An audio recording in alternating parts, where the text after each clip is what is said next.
Yes, ladies and gentlemen, it is a special edition, pre-recorded cinematic episode of Jack and Flobo Wrestling with Your Questions. Before we get started with the cinematic portion, let me introduce to you my favorite co-host in the world. Ladies and gentlemen, it's Flobo Boyce. How you doing, Flobo, on what is technically your birthday? It is. And your favorite co-host, I am so telling Anissa Barr, Jessica O'Connor, what you just said. No, I'm saying I'm so glad to be on the show, this pre-recorded episode, and I am 1 year older. Good start.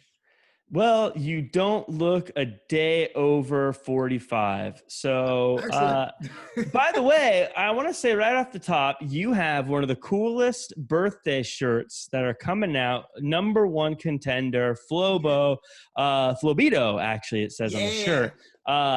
Black and gold, looking good, getting one of my own. I definitely want to make sure on your birthday, everyone needs to go to threadless.com and pick one up. Number one contender, limited edition. Is that your favorite shirt of your own shirts? I got it. I have to say, yeah. It's funny how the evolution was. I really thought the cool idea would have been the one I came up before with the Flobo with my face on it. And then my DJ shirt finally got available on, and I thought that was my favorite. But this one, there's two editions. One is in white. One's a classic white. But the limited edition birthday one is so cool. In fact, there was an episode of What's Up Flobo about it. It's saying, why does it say number one contender? And like, of all the things you could have put there, why number one contender? And it's like, it's a symbol of success. You know, you always got to be hungry. You always go after the championship. Don't want to get complacent. You want to be the next big thing. That's why it is the number one contender. So I'm so glad. Flobito.threadless.com. Pick up one. It's only going to be available through June 30th. So don't delay. And the standard white one is fine, but I think that black one is something special. So I definitely think before the end of the month, people got to check it out. Also, check out the What's Up Flobo where he talks about that. I think that's an interesting story. I also love that. I think one of my favorite things is it's number one contender, not like champion or anything. Because you're hungry. You're coming for the champion. You're gunning for the champion. I have a question about birthdays, though. Do you have birthday traditions? Some people like have birthday seasons. They have birthday months and days and years. And some people like every single year on my birthday, I go to this place and do the same thing. Or some people are like, I rage.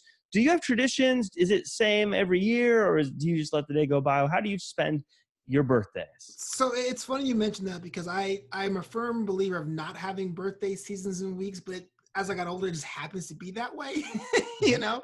But when I was on my strict diet, when I basically was on a strict diet as far as no sweets or anything like that, I would save a bottle of soda for my birthday. That would be like the one tradition. I would have a bottle of soda, 20 ounces, all for me, But as it is now, there's not much I do. I was born at 11:07 in the morning because I thought it was 11:05 until I was like 15. My mom was like, no, actually 11:07. Your whole life is a lie. I felt that way, but 11:05 rolls off the tongue. But 11:07, I guess rolls off the tongue better. Even better, yeah. Yeah, I usually I stop and I think, like what I want to do, how far I've come. How far I've come as much as that. And then 11:11 that day, I make the wish. So I basically reflect for like 4 minutes. Then I make a wish, and then that's kind of the rest of the day after that.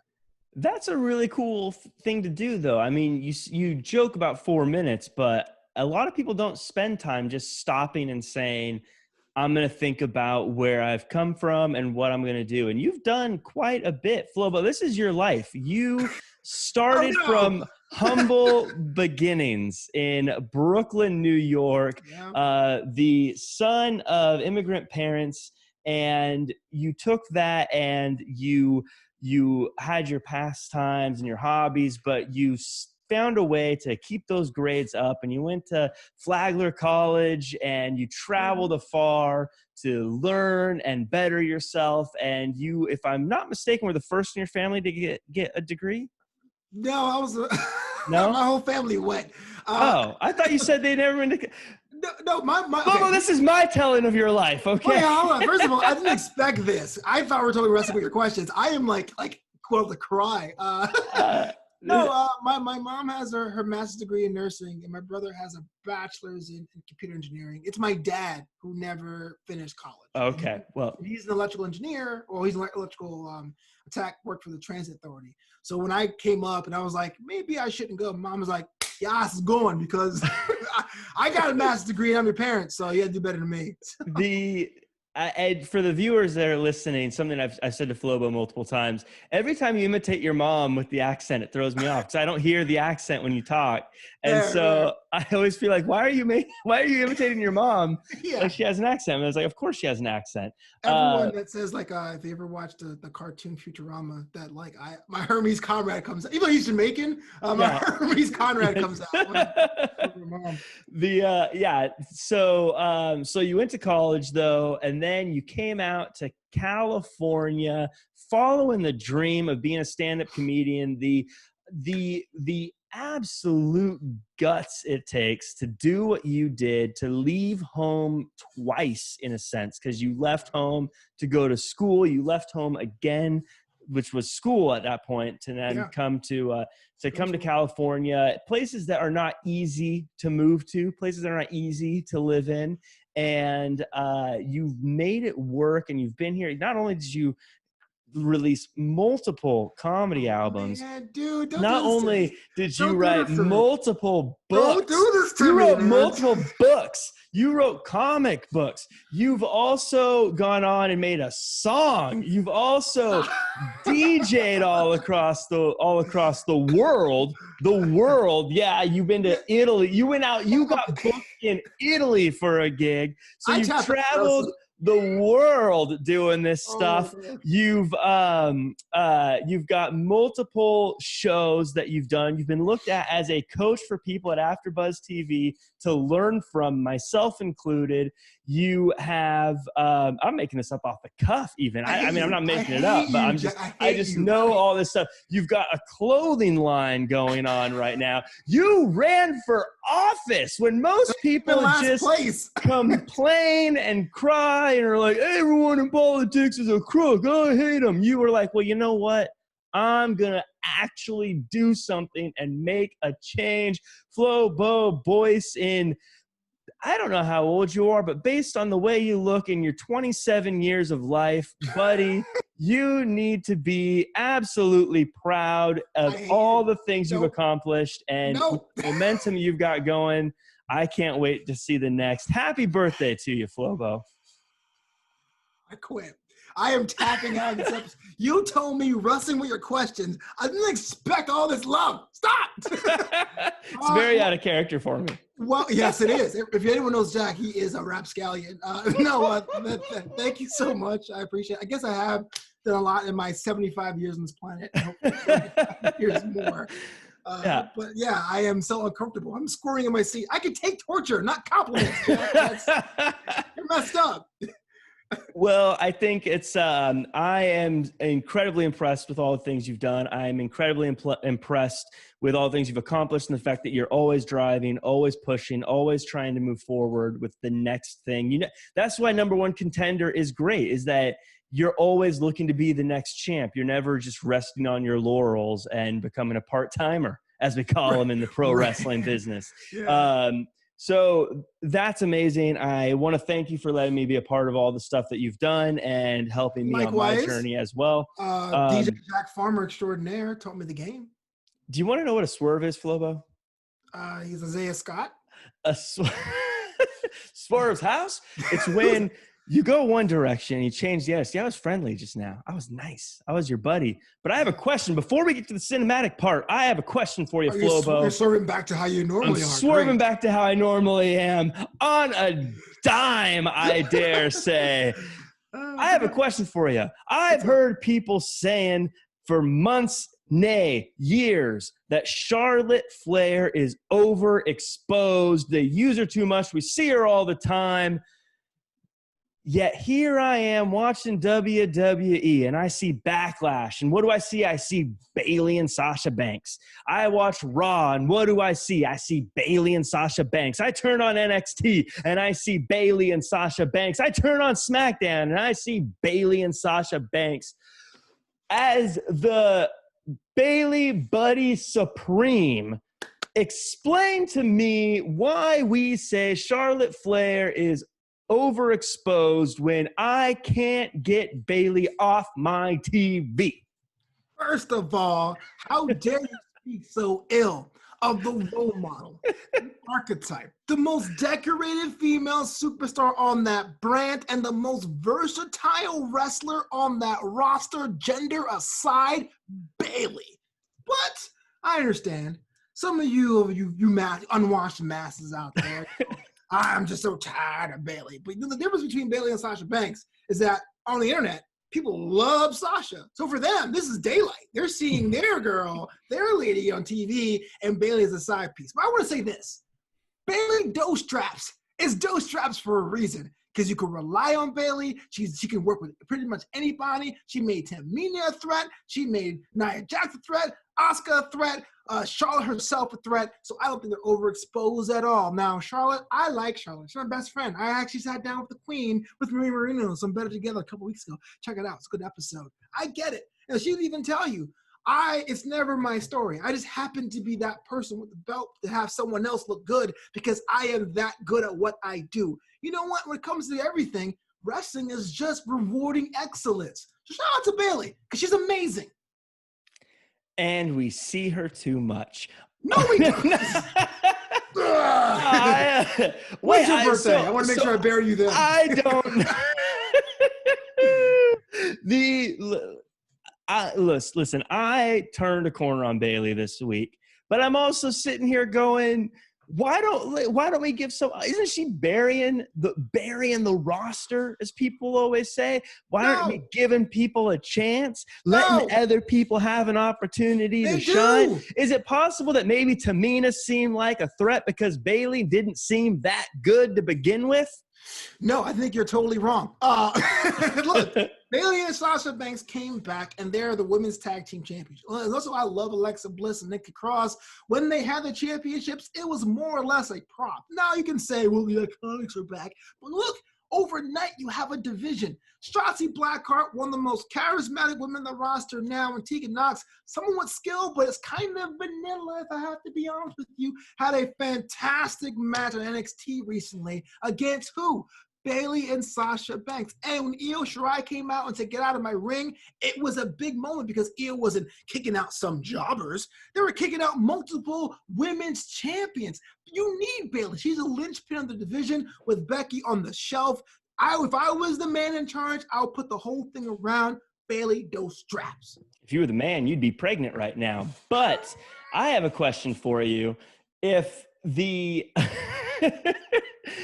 is a real question. This is a real question, by the way. Is Bayley better as a villainous tag team than she is as a singles competitor? Is her and Sasha Banks as a tag team the best Bayley in this situation? As much as I hate to say it, the answer is yes. Because as if you look at the stats of Bayley, if you're doing the overall rating, one of her weakest stats, if I have to be honest with you, is her promos. Not necessarily because they're bad, is because there really wasn't a chip on her shoulder, much like saying, I am a role model.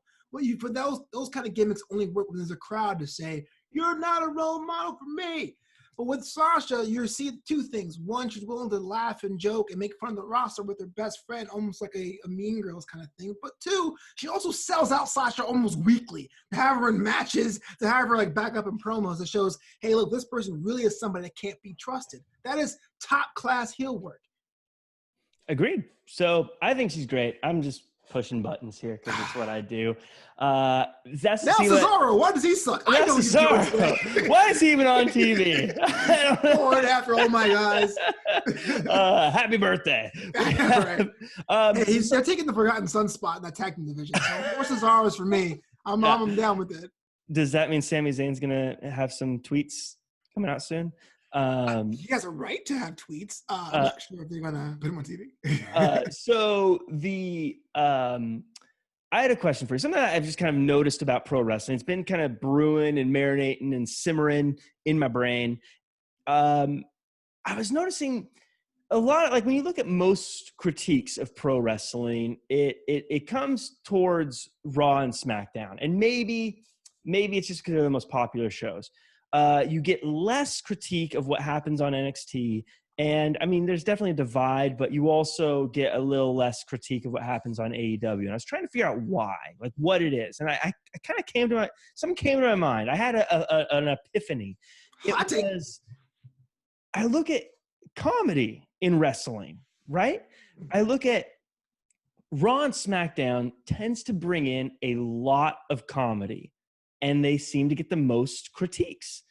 I look at NXT, it does almost no comedy, and it doesn't get critiques. And I look at AEW, and they do comedy, but it seems to be comedy geared towards their audience, so they don't get as much of a critique from it.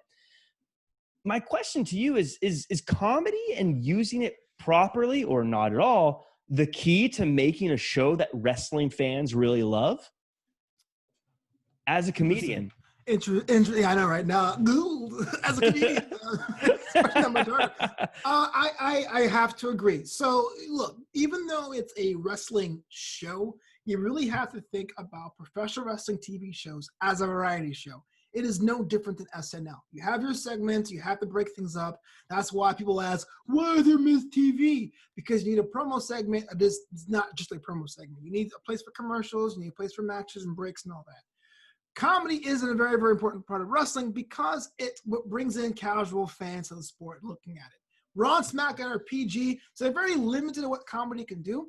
They pushed the envelope like 2 weeks ago, I think, or by this time we're recording, about 2.5 weeks ago. Miz and Morrison slime Caleb Braxton, and then Caleb Braxton said bastards or jackass. And we can say that on the show gets technically clean. Whereas AEW is TV-14. Their audience is more sophisticated in age, and they can flirt with a little bit more than what Raw and SmackDown can do.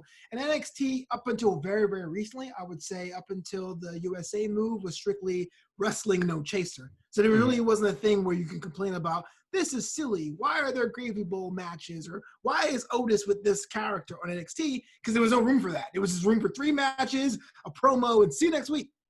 So I think you're right, Jack, if I hate to admit it, but it's true. Happy birthday, Flobo. So we have, because I look and it seems like every time people complain, like have a legitimate complaint, like this is bad, it's always the attempt at comedy. It's very rarely is it like, oh, this match didn't work, this is a bad show, or anything like that. It's always it'd be funny if we put dog food on Roman Reigns, or the slime thing. It's those are always the cringy moments that we're always like, ugh, I don't know if I like that. But well, here's my hot take, Jack. A lot of wrestling fans our age, and I'm saying that 25 to 45 demographic, they grew up with times where it was considered like silly, or you were unintelligent or inintelligent for watching wrestling. That you were someone that was kind of like, on the bottom rung of it comes to the ladder of sophistication. Is another word I'm using twice today. So when you have moments like dog food, you're like, it's hard to defend. If someone flips through and go, this is stupid, you kind of feel kind of like awkward for saying, yeah, it kind of is. AEW can get away with that because it's still a discoverable brand. It's still something that you have to like check in. There's a friend of mine, I kind of on his podcast sometimes. His name is Jake Giles on the WWE Sports Pod Network. He's like, I don't watch WWE. It's stupid. But then it will give me beat by beat the awesomeness that's AEW. And I'm like, we just drowned a guy and he changes his whole personality. That's okay? And I think we have that different standard there because we know how it was awkward wearing that DX shirt in class and getting made fun of. Right.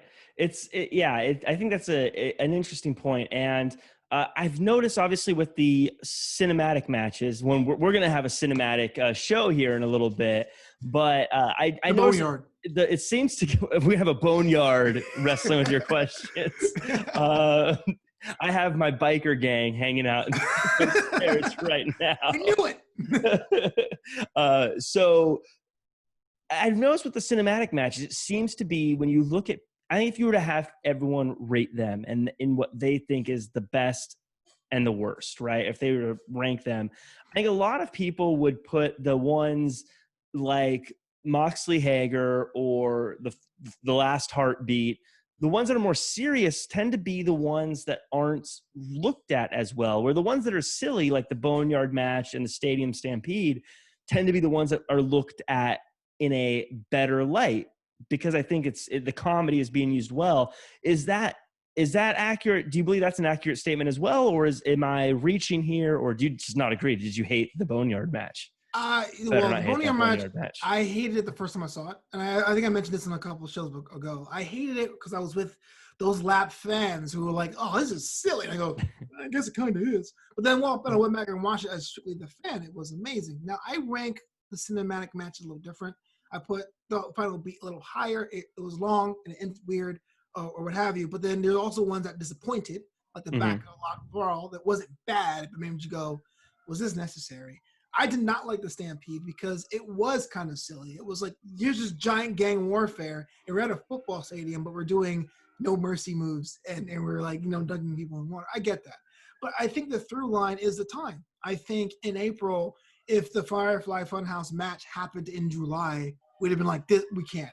I don't care if it's Cena or not, we're done. Whereas in April, it was still new and fresh, and how are they going to get around this event? How are they going to do it? So to answer your question, I think cinematic matches can work, but they really have to be tied to the story. The Boneyard match was tied to a story. The what's the last one we had that we liked? The Stampede match was tied to a story, a big blow off. The final beat had a story, and that's why it kind of comes in the middle for me. But the backlot brawl came out of nowhere. You know what I mean? To me, it was like, okay. The Moxley Hager match was fine, but it came out of nowhere. That's why I was like, it didn't do it for me. I think that's a good point with it coming out of nowhere. For me, the backlot brawl, the biggest issue for me, and I get why they did it, because on paper it seems cool. All the cars pointing in, you just had headlights pointing at the cameras almost the whole time. Yeah. And so it was always just kind of hard to look at the whole time they were filming. But is a backlot brawl a Velveteen Dream match, or is it a Adam Cole match? Compared to even though AJ challenged the Undertaker to the Boneyard match, the Boneyard match is very Undertaker. The Stampede match is like a team-based match that works for me. It was a 90s reference, I think, to go with In Your House. Because they had, who was the backlot brawl? It was Piper and Goldust. But that's what I'm saying. That's why right. It felt like it was grafted on. Even the final heartbeat, it's like, okay, the Rebel Heart, I see it. That's why it's kind of like in the middle. That's like my Dalton Scale Mendoza line, like cinematic match is Final Heartbeat, because it was linked to them. I think what hurts Final Heartbeat for me is just I felt like there's a lot of stuff they could have edited out. It went way long, and I think I've said before, there was a scene where they were on top of the truck, and then Johnny Gargano crawls down and he walks inside, and then we wait for Tommaso Ciampa to slowly crawl down and walk inside. I think you could have just cut to Gargano going in, cut to Gargano inside, and Ciampa following, and we don't need to watch him slowly make his way back in. You're probably watching Iron Man matches like, speed this up. I got things to do. I was going to say the Last Man Standing match was kind of the same way. It felt like they could have cut some stuff. Does that count as a cinematic match? I thought so. I felt like anything pre-filmed is a cinematic match. I thought so too, but it's usually not in the conversation. Maybe because it was on the same show as Firefly Funhouse and Boneyard, but I felt like that was one. Or that tag team match with the ninjas that we just saw at Backlash. Yeah, that one's I was gonna say is the outlier of that was a good example of the comedy not click. I think with that the comedy didn't click though because there was no story to the match, not even just why they're there, but if you edited that in a different order, it would have played out the same way. You know what I mean? Yeah. Here's two teams that should be fighting each other, and I get the idea of let's do silly. I was on board with the thing, anything you can do, I can do a better thing, only because I go, you can't really have them tear each other limb from limb every week. So you space it out, and there's a blow-off match. Okay, it won't be the most serious match. It won't be a 5-star match. But then you throw in ninjas, and they're coming together, and I didn't know who do I root for now? Are they both faces now? I had no idea. And it wasn't even a one-time deal because the next night, the ninjas came back. And you're like, the ninjas are back, and the ninjas got billed for Monday Night Raw this week. So I don't know. Yeah, I think, like I said, for me, it was, you look at the Money in the Bank match, and whether you liked it or not, you could at least, there's the story of you start at the bottom, and they're slowly working their way up, and you can kind of see oh, you're in the gym. This is clearly near the bottom. Oh, you're in this office space. Oh, now you're in the boardroom. Now it's Vince. You must be close to the top. And you can kind of, there's a story kind of being told there. Or even with the Stadium Stampede, it was, you have all these guys fighting, and now, okay, this guy got knocked out. He's kind of done. These guys got knocked out. They're kind of done. You can kind of see it slowly whittling away the team members throughout. Boneyard, same thing. You could kind of feel like them slowing down and tiring. But this, like I said, if you change if you had it start with the ninja fight and then go to them at the beginning where they break Braun Strowman's car, and then go to the trash can ending, and then go inside, it would still make the same amount of sense as the order they went in. There was everything seemed like it didn't really play. Sure. It was just random shenanigans outside. It's the biggest cop-out ever, really. You build a match and go, crap. We don't want to change, but I don't want to have a match. I agree with you. You're absolutely right. I think that's what made it weird for me. Like the whole time. So the whole time, like, is this go? And then the fact that it ended in nothing, which was like a Star Wars reference, which I get, but also not to be that guy, but Star Wars is a legendary show, but that movie came out like in the 70s. I'm trying to do the quick math. So that makes it like 50 years old, like 50 years ago. About 40 and change. Like we're could you imagine if it was the Attitude Era, it was like 99 and they referenced some movie from 1959? Yeah. In a match, you'd be like, what are you doing? Like, what is this? Right. I get Star Wars is bigger than just a movie, but still a little. No, I think it's outside the nostalgia cycle. Like In Your House kind of worked because the people who are older can say, I remember that. And those who are younger go, wow, what a retro vibe. If you're going too far back, if there's a Maltese Falcon reference, then I'm out. Yeah, Maltese Falcon. I don't know why that came out of nowhere. I'm sorry. Yeah. Could you imagine if they were like it's like Ocean's 11, but then it's the Frank Sinatra version? Because guys are talking really slow, smoking cigars. Yeah. So I think that's it for our pre-record. Are you ready to get cinematic? I'm not sure if I am. Well, then now's the time to start. Ladies and gentlemen, prepare for the first ever Wrestling with Your Question cinematic match. Woo! It's time for Wrestling with Your Questions with Jack and Flobo. That's a good suit. Speaking of good suits, Flobo, who wears the better suit? Cody Rhodes or peak Robert Stone? If you want to see more ASMR videos, make sure you check out Flobito. Ooh, a question from Jack Farmer. I gotta say, I do like Cody's swagger. It's pretty nice. It's real nice, really. But Robert Stone, he has the good options. He knows how to match color gradients. It's kind of manly. I kind of wish I had that flow. I kind of wish I had peak Robert Stone, like before the whole Chelsea Green thing. Good question, Jack. I appreciate it. Before I get back to me whispering for people and making sure they donate, I have a question for you. What is the one wrestling theme song that's kind of a guilty pleasure? The one that makes you go, I shouldn't like this, but I do.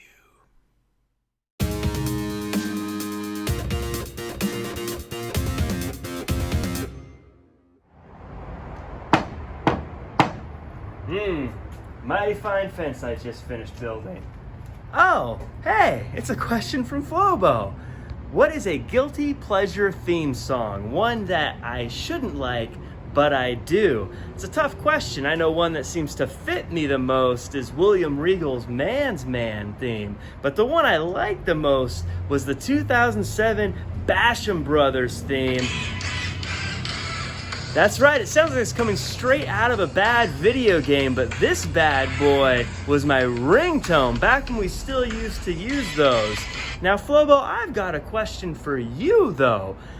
Would you rather fight a Marco Stunt-sized Luchasaurus or a Luchasaurus-sized Marco Stunt? Riddle me that one.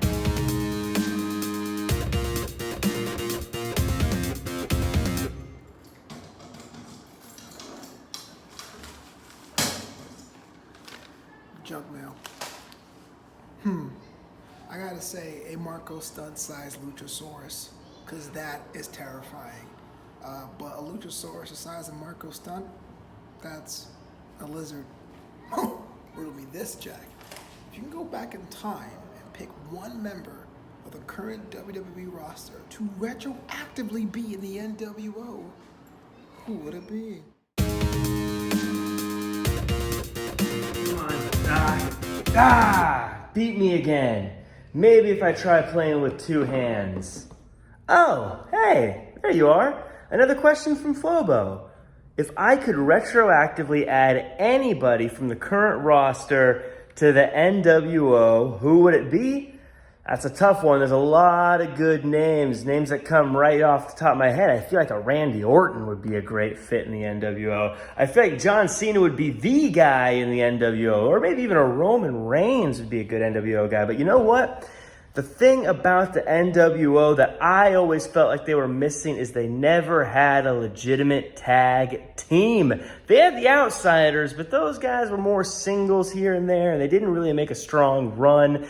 They also had Vicious and Delicious, a favorite of mine, but they didn't last too long. So I would send back a tag team, and I would send back the Usos. I think they would look dynamite in those NWO shirts. And I think they would mix in with that crew just perfectly as a cool set of heel tag teams in there. Now, Flobo, my question for you, and this is a doozy. We're up in the ante. Flobo, who is responsible for the Montreal screw job? Who screwed who?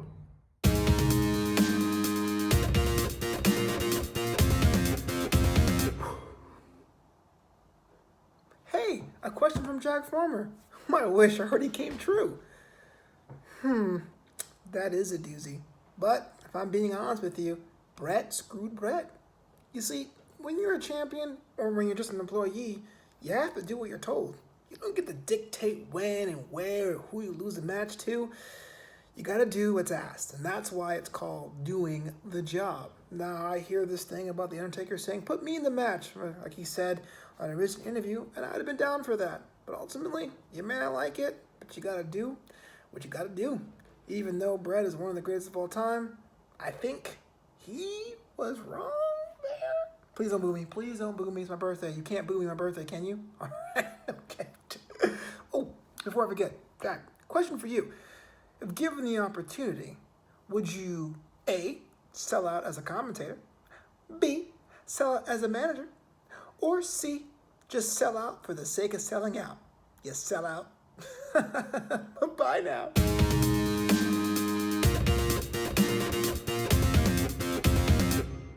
$998, $999, 1,000. Hey guys, just getting a quick sweat in, you know. Don't join the Jack Street Boys without getting a little pump. So you want to know how the king of the sellouts would sell out if given the choice? Well, I think we know I would sell out just for the sake of selling out. But to answer the question in the right way, it really comes down to commentary or being a manager. While I would love the chance to be a manager and be in that ring and helping people win championships the way I know I can help them win championships, I like to talk too much to find myself sat on the sidelines during the matches. I would want to talk and chat and keep on letting my voice be heard by everybody the whole time. So I think if I could do either of those things, I would be a commentator, because then I could just talk over everybody and say what I want when I want. That's what I would do. That's how I'd sell out. That's how I'd get that money. Now, Flobo, let me ask you a question. If we draw a line in the sand at 2005, 2005 and earlier, you had some great stables. You had the Four Horsemen, you had DX, you had the NWO, and you even had Evolution. But From 2006 onward, you had groups like Nexus, you had the New Day, you've got the Shield, you've even got the Inner Circle. I ask you, Flobo, who had the better stables, 2005 and prior, or 2006 and later?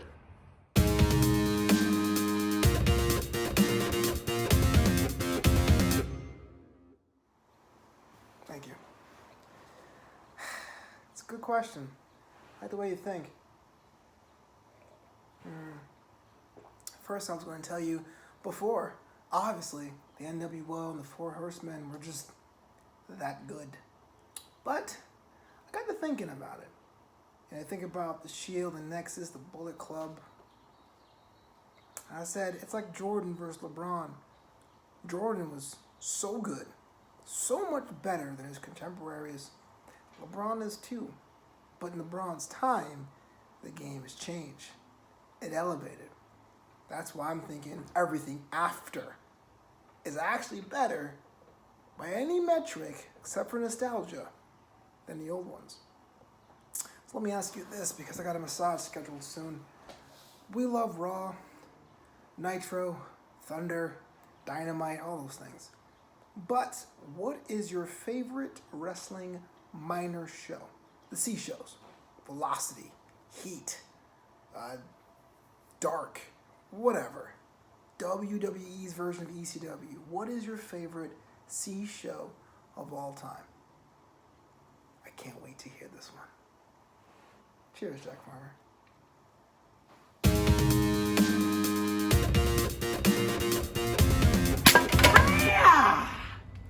Oh, sorry, I was breaking wood. Might need to get a bigger piece next time. Anyways, you asked what my favorite C show of a wrestling program was. Now, as a WCW purist, I want to say WCW Saturday Night, because I found so many young talents on there that later made it to Nitro and even Raw. But if I'm honest, my favorite memories are watching Sunday Night Heat and watching Essa Rios do his cool backflips and moonsaults off the top rope. I think those are my favorite memories, so I think I'm going to have to say Sunday Night Heat. Now, Flobo, for the last question, because it's a birthday, my question to you is simple. Are there 7 billion birthdays or 365? Let me know.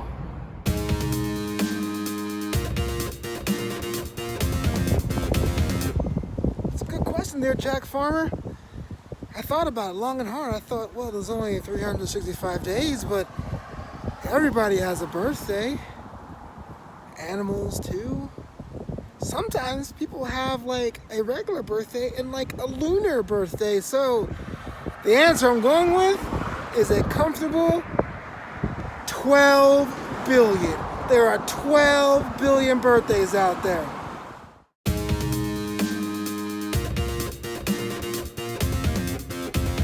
Well, there may be 12 billion birthdays, but today there's only one, Flobo, and that one is yours. Thank you so much for being my tag team partner in this crazy world and on this crazy show. Thank you for doing this crazy cinematic match with me. For the people watching, if you like the cinematic match style, let us know, and we may just try doing something similar. Or if you have any questions, as always, hit us up. Please leave a comment, like, subscribe, 5 stars, share with your friends, all that. As you know, make sure to, on Twitter or in the comments, let Flobo know it's a happy birthday to him. And folks, as always, until next time, do your best and be yourself. Thanks.